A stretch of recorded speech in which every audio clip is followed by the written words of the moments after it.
This time last year, the pandemic really started to take a toll on the lives of students across the country, including here in Central Texas. 25 News reporter Adam Schindler has more.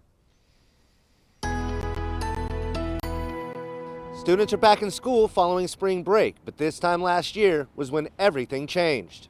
The COVID-19 pandemic started taking hold around spring break last year. That's when many school districts across the country decided to close their doors. I remember saying to one of my friends, "See you 2 weeks from now," and then we laughed about it because we were like, well, guess not.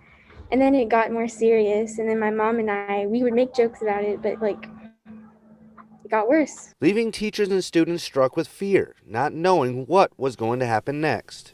There were moments to where I broke down, during Zooms, and the kids broke down too. And it was just not the ideal situation. I think we could all agree on that. Now, 1 year later, much has changed, but nothing like it was before COVID pulled the rug right out from under them.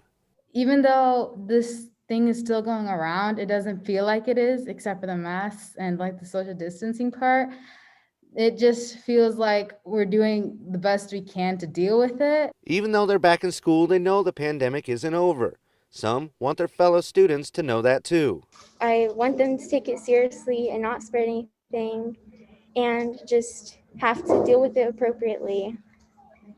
Take it more seriously so you can at least help other people, if not yourself. Their experience has been unique, and 1 year later, many of them have a similar question for their parents. They never experienced a pandemic like this in their childhood.